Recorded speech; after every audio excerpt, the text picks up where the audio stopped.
Childhood memories.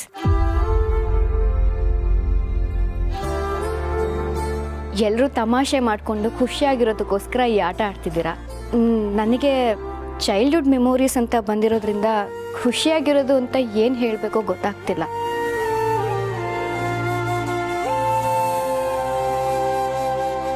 ಎಲ್ಲರೂ ಅವ್ರವ್ರ ಅಪ್ಪ ಅಮ್ಮನ ಜೊತೆ ಚಿಕ್ಕ ವಯಸ್ಸಿಂದ ಬೆಳೆದಿರ್ತಾರೆ. ಆದರೆ ನಾನು ಬೆಳೆದಿದ್ದು ಅನಾಥಾಶ್ರಮದಲ್ಲಿ.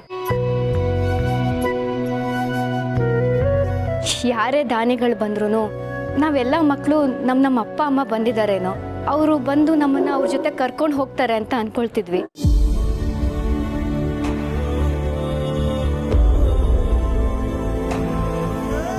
ಆದರೆ ದೇವ್ರು ನನಗೆ ಇಂಥ ಬಾಲ್ಯ ಕೊಟ್ಟ ಅನ್ನೋ ಪಶ್ಚಾತ್ತಾಪಕ್ಕೆ ಇಂಥ ಒಳ್ಳೆ ಮನೆಗೆ ಸೊಸೆಯಾಗಿ ಹೋಗೋ ಅದೃಷ್ಟ ಕೊಟ್ಟ.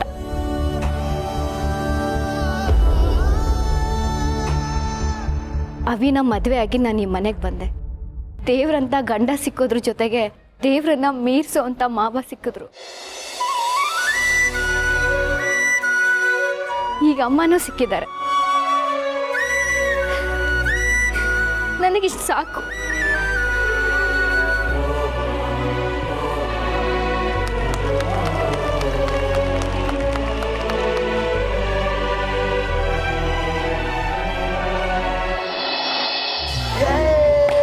Happy.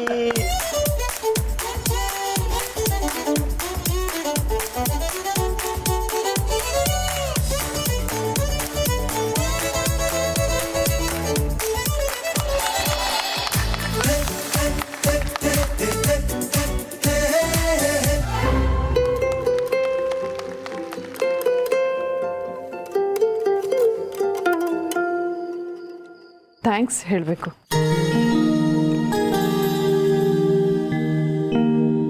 ನಾನು ಯಾರ್ಯಾರಿಗೆ ಅಂತ ಧನ್ಯವಾದ ಹೇಳಿ. ನಾನು ಎಲ್ರಿಂದನೂ ಏನೇನೋ ಪಡ್ಕೊಂಡಿದ್ದೀನಿ. ಹೆತ್ತಿದ್ದಕ್ಕೆ ನಮ್ಮ ಅಪ್ಪ ಅಮ್ಮನಿಗೆ, ಮದುವೆ ಮಾಡಿಸಿದ್ದಕ್ಕೆ ನಮ್ಮ ಮಾವನಿಗೆ, ಸ್ನೇಹಿತರಾಗಿ ನನ್ನನ್ನು ನನಗಿಂತ ಜಾಸ್ತಿ ಅರ್ಥ ಮಾಡ್ಕೊಂಡಿರೋ ಮಾಧವ್ ಅವ್ರಿಗೆ,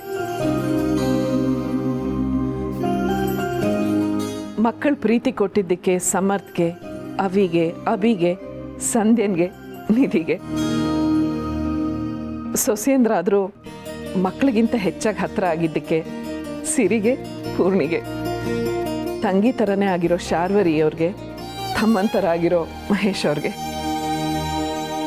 ಯಾವಾಗಲೂ ಈ ಮನೆ ಒಳ್ಳೆಯದನ್ನೇ ಬಯಸೋ ಪಾಪಮ್ಮ ಅವ್ರಿಗೆ ಎಲ್ರಿಗೂ ಧನ್ಯವಾದ.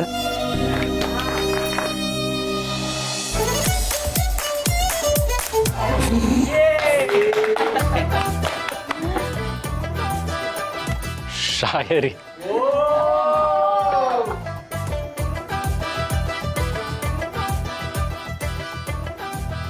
ಗೆಳತಿ, ನನ್ನ ನಿನ್ನ ನಗೆಗಿರೋ ವ್ಯತ್ಯಾಸ ಗೊತ್ತೇನು?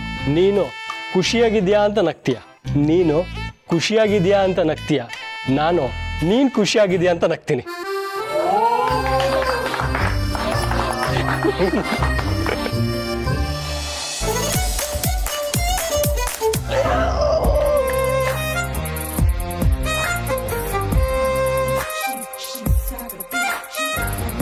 ಕ್ರೇಜಿ ಸ್ಟಾರ್ ರವಿಚಂದ್ರನ್ ಹಾಡಿಗೆ ಡ್ಯಾನ್ಸ್ ಮಾಡಿ.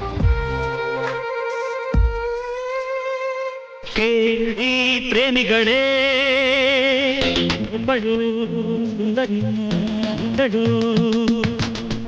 ಹೇಳಿ ಪ್ರೇಮಿಗಳೇ, ಒಬ್ಬನು ಸುಂದರ ಇದ್ದನು.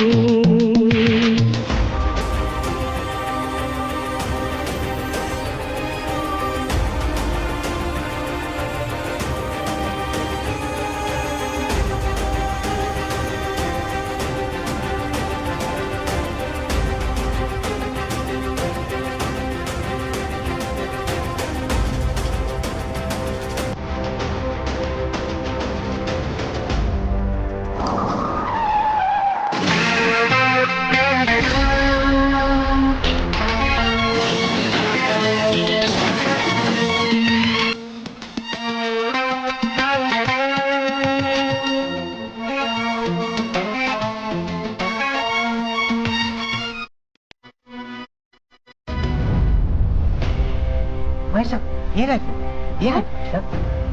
ರೀ? ಅಣ್ಣ, ನನಗೆ ಈ ಹಾಡು ಕೇಳಿದ್ರೆ ನಂದಗಿರಿ ನೆನಪಾಗುತ್ತೆ.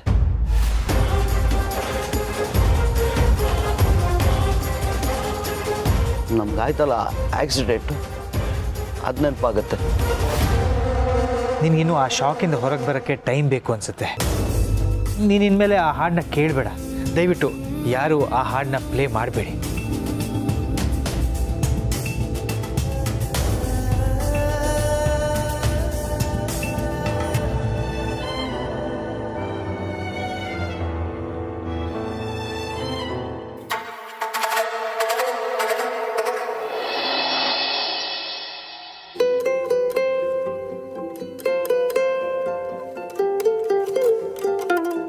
ಏನಾಯ್ತು? ಏನಿಲ್ಲ, ನಂದಿಗಿರಿಲಿ ಸ್ವಲ್ಪ ಓಡಾಡಿದ್ದು ಜಾಸ್ತಿ ಆಯಿತು ಅನಿಸುತ್ತೆ. ಮೈಕೈ ನೋವ್ತಾ ಇದೆ.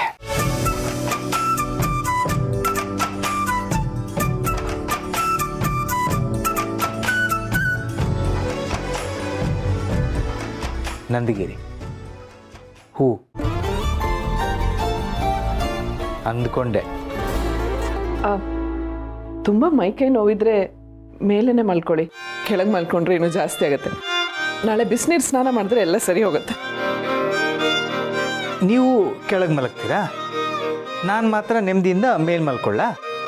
ಹಾಗೇನಿಲ್ಲ, ನನಗಿಲ್ಲೇ ಆರಾಮಾಗಿದೆ. ಏನೀಗ ನೀವು ಈಗ ಮೇಲ್ ಮಲಗ್ತೀರಾ ಇಲ್ವೋ?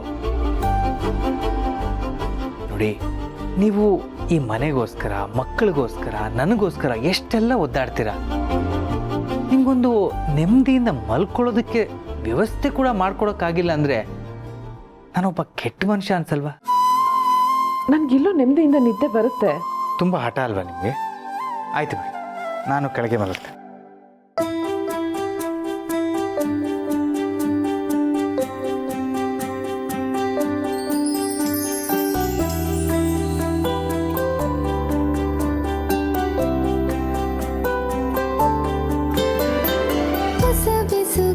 ಜೊತೆ ಹೊಸ ನಡಿಗೆ ಹೃದಯವ ಹೊಸಿಲನು ದಾಟಿದೆ. ಹೊಸತನಕ್ಕೆ ಹೊಸ ಜೀವನಕ್ಕೆ ಮನಸ್ಸಿದು ರುಜುವನು ಹಾಕಿದೆ. ನನ್ನ ಬಾಳ ಹಾಡಲ್ಲಿ ಅನುಪಲ್ಲವಿ ಮೂಡಿದೆ. ನಿನ್ನ ಮೌನ ರಾಗವೀಗ ಅನುರಾಗವಾಗಿದೆ. ಮನಸ್ಸು ಮನಸ್ಸುಗಳ ಸಮ್ಮಿಲನ. ಶ್ರೀರಸ್ತು ಶುಭಮಸ್ತು. ವಯಸ್ಸು ವಯಸ್ಸುಗಳ ಶುಭ ಮಿಲನ. ಶ್ರೀರಸ್ತು ಶುಭಮಸ್ತು.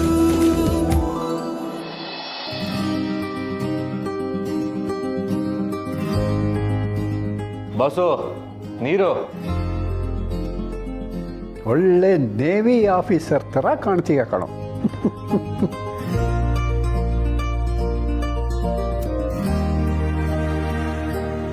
ಹೇಗಿತ್ತು ಕೆಲಸ ಸಮರ್ಥ? ಇರಿ, ಹೇಳ್ತೀನಿ ಹೇಗಿತ್ತು ಅಂತ. ಹೀಗಿತ್ತು, ಸ್ವೀಟ್ ಥರ.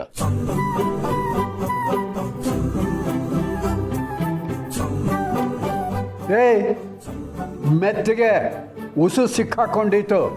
ನೋಡಿ ಪಾಪು ಹಸುವಾಗ್ತದೆ. ಸದ್ಯ ನಿನಗೆ ಖುಷಿ ಆಯ್ತಲ್ಲ, ಅಷ್ಟು ಸಾಕು. ಎಷ್ಟು ಕಸ್ಟಮರ್ಸ್ನ ಡ್ರಾಪ್ ಮಾಡಿದೆ ಇವತ್ತು? ಅಯ್ಯ, ಅದನ್ನೆಲ್ಲ ಕಟ್ಕೊಂಡು ಏನು ಮಾಡ್ತೀಯ ಸಿರಿ? ಅಣ್ಣ, ಒಟ್ಟು ಎಷ್ಟು ಸಂಪಾದನೆ ಆಯ್ತು ಫಸ್ಟ್ ಅದನ್ನ ಹೇಳು. ಇದು ನನ್ನ ಇವತ್ತಿನ ಸಂಪಾದನೆ 1,000 ಇದೆ.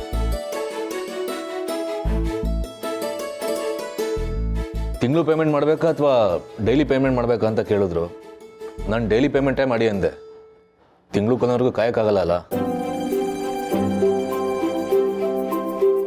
ದಿನ 1,000 ಅಂದರೆ ತಿಂಗಳಿಗೆ 1,000 30 0 30,000 ಅಷ್ಟೇನಾ? ಸಂಧ್ಯಾ, ನೀನು ಸಂಪಾದನೆ ಮಾಡಿ ತೋರಿಸು ನೋಡೋಣ. ಅದು ಬಿಟ್ಟು ಯಾಕೆ ಈ ರೀತಿ ಮಾತಾಡ್ತೀಯಾ? ಕರೆಕ್ಟಾಗಿ ಹೇಳಿದೆ ಪ್ರಸಾದ್. ಕಷ್ಟಪಟ್ಟು ದುಡ್ದಿದ್ದನ್ನ ಕದ್ದು ಒಂದೇ ನಾಮ ಹಾಕೋರಿಗೆ ಎಲ್ಲ ಅರ್ಥವಾಗುತ್ತೆ. ಸಂಧ್ಯಾ 30,000 ಬರಲ್ಲ. ಭಾನುವಾರನ ಬೇರೆ ದಿನ ರಜಾ ತಗೊಂಡ್ರೆ ಅವತ್ತಿನ ಸಂಬಳನೂ ಕಟ್ಟು. ಕಮ್ಮಿನೋ ಜಾಸ್ತಿನೋ ನಾನು ಕಳ್ತನ ಮಾಡದೆ ಪ್ರಾಮಾಣಿಕವಾಗಿ ದುಡಿತಿದ್ದೀನಲ್ಲ, ಅದೇ ಖುಷಿ ನನಗೆ. ಹೌದು ಸಮರ್, ನಮಗೂ ಅಷ್ಟೇ. ನೀನು ಈ ಕೆಲಸನ ನೆಮ್ಮದಿಯಿಂದ ಮಾಡ್ತಿದ್ಯಾ ಅಂದರೆ ನಮ್ಗಷ್ಟೇ ಸಾಕು.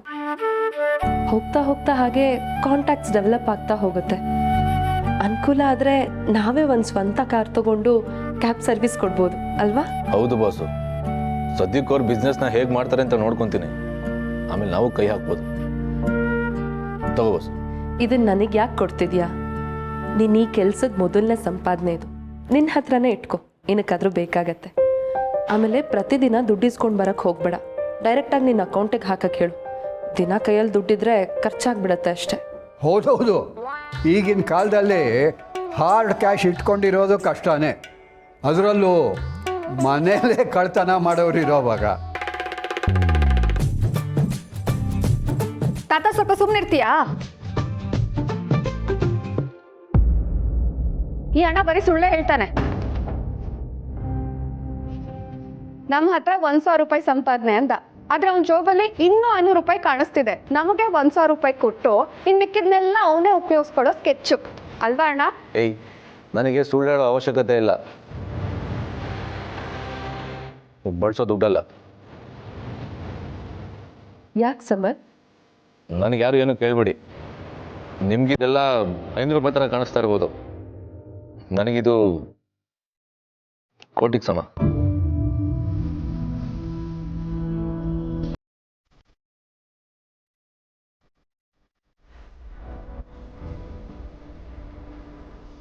ಯಾರು ಕೊಟ್ಟಿದ್ದು ಸಮರ್? ಹೇಳಿದ್ನಲ್ಲ, ಏನು ಕೇಳಬೇಡಿ. ಈ ದುಡ್ಡಲ್ಲಿ ಕೆಲವಷ್ಟನ್ನು ಅವ್ರು ವಾಪಸ್ ಕೊಡಬೇಕು.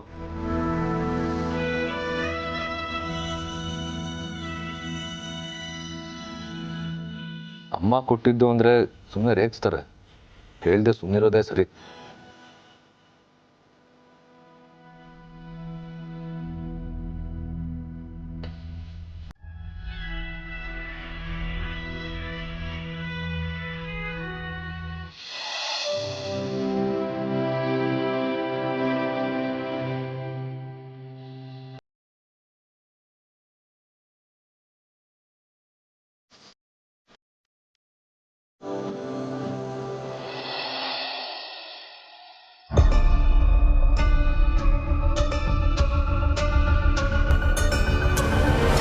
ಆಕ್ಸಿಡೆಂಟ್ ಆಗಿತ್ತಲ್ಲ, ಅದನ್ನ ಯಾರೋ ಮಾಡಿಸಿದ್ದು. ಯಾರೋ ಮಾಡಿಸಿದ್ದ? ಅಂಥವ್ರು ಯಾರಿದ್ದಾರೆ? ಯಾಕೆ ಮಾಡಿಸ್ತಾರೆ? ಅದು ಸುಮತಿನ ಕೊಂದಿದ್ದು ನಾನೇ ಅಲ್ವಾ? ಕೊಂದ್ಬಿಡು ನನ್ನ. ನೀವಲ್ಲ ಕೊಂದಿದ್ದು. ಮಾಧವ್ ಅವ್ರ ಹತ್ರ ಇದ್ರ ಬಗ್ಗೆ ಮಾತಾಡಿದ್ರೆ ಅವ್ರಿಗೇನಾದ್ರೂ ಗೊತ್ತಾಗ್ಬೋದಾ?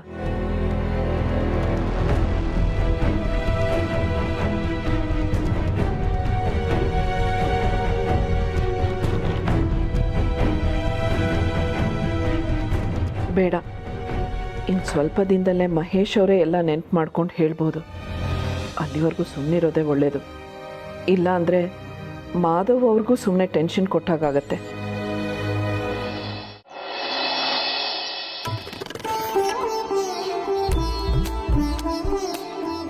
ಹಲೋ ಅಮ್ಮ, ನೀವು ಪೂಜೆಗೆ ಬಂದಿದ್ದು ನಮಗೆ ತುಂಬ ಖುಷಿ ಆಯಿತು. ಆದರೆ ನಿಮ್ಮ ಜೊತೆ ಸರಿಯಾಗಿ ಮಾತಾಡೋಕ್ಕೆ ಆಗಲಿಲ್ಲ, ಸಾರಿ. ಪರವಾಗಿಲ್ಲ ಪುಟ್ಟ, ನಾನು ಬೇಗ ಬರಬೇಕಾಗಿತ್ತು. ಇಲ್ಲಿ ಮದುವೆ ತಯಾರಿ ಅಂತ ತುಂಬ ಕೆಲಸ. ಅದು ಸರಿ, ಹೇಗಿತ್ತಂತೆ ಪಾಪು ಕೆಲಸ? ತುಂಬ ಸುಸ್ತಾಗಿದ್ನ ಬಂದಾಗ? ಹಾಗೇನಿಲ್ಲಮ್ಮ, ಅವನು ಸ್ವಾಭಿಮಾನಿಯಾಗಿ ಕೆಲಸ ಮಾಡ್ತಿದ್ದಾನಲ್ಲ, ಅದೇ ಖುಷಿ ಅವನಿಗೆ. ನನಗೂ ಅವನ ಜೊತೆ ಇಲ್ಲಿಗೆ ಬಂದಿದ್ದು ತುಂಬ ಖುಷಿ ಆಯಿತು. ಮನೆಗೆ ಬಾ ಅಂದ್ರೆ ಬರಲೇ ಇಲ್ಲ. ಅವನು ಎಷ್ಟೇ ಕೋಪ ಮಾಡ್ಕೊಂಡು ಮಾತಾಡಿದ್ರು ಅಷ್ಟೊತ್ತು ಜೊತೇಲಿದ್ನಲ್ಲ ಅನ್ನೋದೇ ಖುಷಿ. ನಾವು ಅದಕ್ಕೆ ಜೊತೆನಲ್ಲಿ ಬರಲಿಲ್ಲ ಅಮ್ಮ. ಅಮ್ಮ ಮಗ ಸ್ವಲ್ಪ ಹೊತ್ತಾದರೂ ಜೊತೆನಲ್ಲಿರಲಿ ಅಂತ. ಗೊತ್ತಾಯ್ತು ಪುಟ್ಟ. ಇನ್ನೊಂದು ವಿಷಯ, ಹೀಗೆ ಕೇಳ್ತೀನಿ ಅಂತ ಏನು ಅನ್ಕೋಬೇಡ.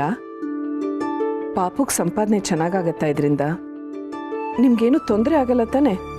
ಹಾಗೇನಿಲ್ಲ ಅಮ್ಮ, ದಿನಕ್ಕೆ 1,000 ರೂಪಾಯಿ ಕೊಡ್ತಾರಂತೆ. ಹೋಗ್ತಾ ಹೋಗ್ತಾ ಜಾಸ್ತಿ ಮಾಡ್ತಾರೆ. ದಿನಕ್ಕೆ 1,000 ಅಂದರೆ ಪರವಾಗಿಲ್ಲ. ನಿನ್ನೆ ಮೊದಲನೇ ದಿನಾನೇ 1,000 ರೂಪಾಯಿ ಆಗಿದೆ ಅಮ್ಮ. ನಿನ್ನೆ 500 ರೂಪಾಯಿ ಹೆಚ್ಚಿಗೆ ಆಗಿತ್ತಮ್ಮ. ಆ ನೋಟ್ ಯಾರು ಕೊಟ್ಟಿದ್ದು ಅಂತ ಗೊತ್ತಿಲ್ಲ. ಇದನ್ನ ನಾನು ಯೂಸ್ ಮಾಡಲ್ಲ. ಇದು ನನಗೆ ಕೋಟಿಗಿಂತನೂ ಬೆಲೆ ಬಾಳುವಂಥದ್ದು. ಇದರಲ್ಲಿ ಸ್ವಲ್ಪ ಚೇಂಜ್ ವಾಪಸ್ ಕೊಡಬೇಕು ಅಂತಲೂ ಹೇಳ್ತಿದ್ದ. ನಾನು 500 ರೂಪಾಯಿನೇ ಕೊಟ್ಟಿದ್ದೆ ಪುಟ್ಟ. ಚಿಲ್ಲರೆ ಎಲ್ಲ ಬೇಡ ಅಂತ ಹೇಳ್ದ. ಇನ್ನೊಂದ್ಸಲ ಚಿಲ್ಲರೆ ಕೊಟ್ರಾಯ್ತು, ಬೋಣಿನೇ ಬೇಡ ಅಂದ್ರೆ ಹೇಗೆ ಅಂತ ಹೇಳ್ದೆ ಪುಟ್ಟ. ಓ ಹೌದಾ, ಈಗ ವಿಷಯ. ಅದಕ್ಕೆ ಅನ್ಸುತ್ತೆ ಆ ದುಡ್ಡನ್ನ ತಗೊಂಡ್ ಬಂದು ದೇವ್ರ ಮನೆಯಲ್ಲಿ ಹುಂಡಿಗಾಕ್ತ. ನಿಜವಾಗ್ಲೂ ಪುಟ್ಟ? ಹ್ಞೂ ಅಮ್ಮ. ನಮ್ಗೆ ಅವ್ನ್ ಹಾಗೆ ಯಾಕೆ ಮಾಡ್ದ ಅಂತ ಗೊತ್ತಾಗ್ಲಿಲ್ಲ. ಆದ್ರೆ ಇವಾಗ ನೀವ್ ಹೇಳಿದ್ಮೇಲೆ ಕ್ಲಿಯರ್ ಆಯ್ತು. ನೀವ್ ಕೊಟ್ಟಿದ್ ನೋಟ್ನ ಖರ್ಚು ಮಾಡಬಾರ್ದು ಅಂತ ಹುಂಡಿಗಾಕಿದ್ದಾನೆ. ನೋಡಿದ್ರಾ ನಿಮ್ ಮಗಂಗೆ ನಿಮ್ ಮೇಲೆ ಎಷ್ಟು ಪ್ರೀತಿ ಅಂತ. ನಿಜವಾಗ್ಲೂ ಖುಷಿ ಆಗ್ತಾ ಇದೆ ಪುಟ್ಟ. ನನಗೆ ಇಷ್ಟು ಸಾಕು. ಪಾಪುಯಿಂದ ಇನ್ನೇನೂ ನಿರೀಕ್ಷೆ ಮಾಡಲ್ಲ. ಅವನು ನನ್ನೆದ್ರು ಆ ಪ್ರೀತಿನ ತೋರಿಸ್ತಾ ಇದ್ರೂ ಪರವಾಗಿಲ್ಲ. ನನ್ನನ್ನು ಕ್ಷಮಿಸಿ ಅಮ್ಮ ಅಂತ ಒಪ್ಕೊಂಡ್ರೆ ಸಾಕು. ಎಲ್ಲ ಆಗತ್ತಮ್ಮ. ಅವನ ಮನಸ್ಸಲ್ಲಿ ನಿಮ್ಮ ಬಗ್ಗೆ ಬೆಟ್ಟದಷ್ಟು ಪ್ರೀತಿ ಇದೆ.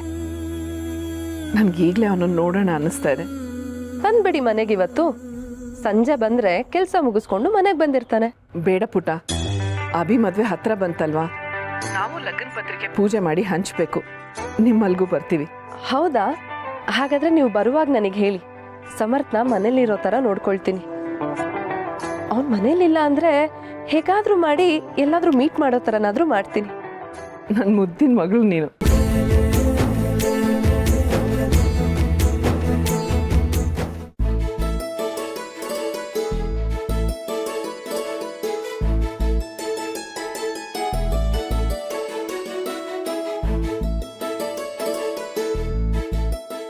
ಎಷ್ಟು ಡಿಪ್ರೆಸ್ ಆಗೋಗಿದ್ದ ನನ್ನ ತಮ್ಮ. ಕೊನೆಗೂ ಅವ್ನು ಮದುವೆ ಆಗ್ತಿದೆಯಲ್ಲ. ಅಭಿಮುಖ ಅಂತೂ ನೋಡೋಕ್ಕಾಗ್ತಿರ್ಲಿಲ್ಲ. ಜೊತೆಗೆ ಅವ್ರ ಅಣ್ಣನ ಮುಖ ಕೂಡ. ಹ್ಞೂ, ಮತ್ತೆ ಅಭಿ ಮದುವೆ ನಿಂತೋಯ್ತು ಅಂತ ನೀವೇನು ಕಡಿಮೆ ಬೇಜಾರಾಗಿದ್ರಾ? ಈಗ ಅಭಿ ಮುಖದಲ್ಲಿ ಮಾತ್ರ ಅಲ್ಲ, ನಿಮ್ಮ ಮುಖದಲ್ಲೂ ಅಷ್ಟೇ ಕಳೆ ಎದ್ದು ಕಾಣಿಸ್ತಿದೆ. ನಿಜ ಪುಣ್ಯ.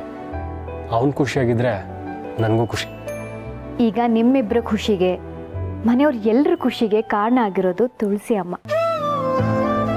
ಅವ್ರ ಪ್ರಯತ್ನದಿಂದನೇ ಇವತ್ತು ಅಭಿ ಮದುವೆ ಆಗ್ತಿರೋದು. ಒಪ್ಕೋತೀರಾ? ನೋ ಅಂದರೆ ತಪ್ಪಾಗತ್ತೆ. ಖಂಡಿತವಾಗ್ಲೂ ಅವ್ರದ್ದೇ ಎಫರ್ಟ್ ಇದು. ಏನು ಕೋಇನ್ಸಿಡೆನ್ಸು ಗೊತ್ತಿಲ್ಲ, ಅವ್ರು ಈ ಮನೆಗೆ ಬಂದಾದ್ಮೇಲೆ ಎಲ್ಲ ಒಳ್ಳೇದೇ ಆಗ್ತಿದೆ. ಇನ್ಸಿಡೆಂಟ್ ಏನಲ್ಲ, ಅವ್ರ ಒಳ್ಳೆ ಗುಣದಿಂದ ಎಲ್ಲ ಒಳ್ಳೇದೇ ಆಗ್ತಿದೆ. ಬೆಳಕಿಂದ ಬೆಳಕು ಮಾತ್ರ ಸಿಗುತ್ತೆ, ಕತ್ಲೆ ಸಿಗೋದಿಲ್ಲ. ಹೌದು ಪುಣ್ಯ, ನೀನು ಹೇಳ್ದ ಹಾಗೆ ಎಲ್ಲನೂ ಒಳ್ಳೇದೇ ಆಗ್ತಿದೆ. ಆಮೇಲೆ ನಮ್ಮ ಪಾಪ ಆಗ್ಬಿಟ್ರೆ ಅವ್ರನ್ನ ಅಮ್ಮ ಅಂತ ಒಪ್ಕೊಳ್ತೀರಾ?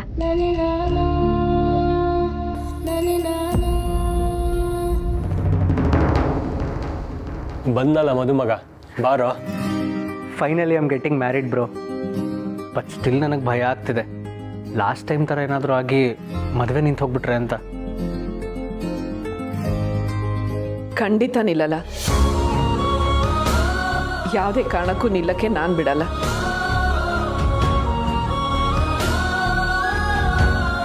ಎಲ್ಲರೂ ಬಂದಿದ್ದೀರಾ ಅಲ್ವಾ? ಭಾವ ಮತ್ತೆ ಇವರು ಬರ್ತಾರೆ. ಇನ್ನೇನು ಪೂಜೆ ಶುರು ಮಾಡೋಣ ಅಲ್ವಾ?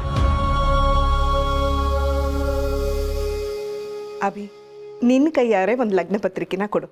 ಭಾವ ಮತ್ತು ಇವ್ರು ಬರೋದ್ರೊಳಗೆ ನಾನು ದೀಪ ಹಚ್ಬಿಡ್ತೀನಿ.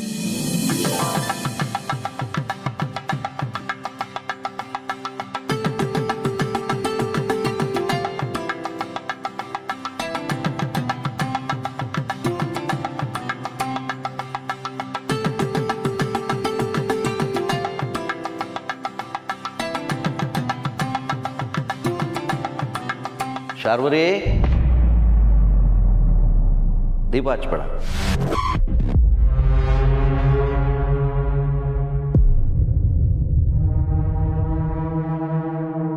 ರೀ, ಯಾಕೆ ದೀಪ ಹಚ್ಚೋದು ಬೇಡ ಅಂತಿದ್ದೀರಾ? ದೀಪ ಹಚ್ಚೋದು ಬೇಡ ಅನ್ಲಿಲ್ಲ ಶಾರ್ವರಿ. ನೀನು ಎದುಬಾ ಅದಕ್ಕೆ ಹಚ್ತಾರೆ. ಅದಕ್ಕೆ ತಾನೇ ಮನೆ ಯಜಮಾನಿ.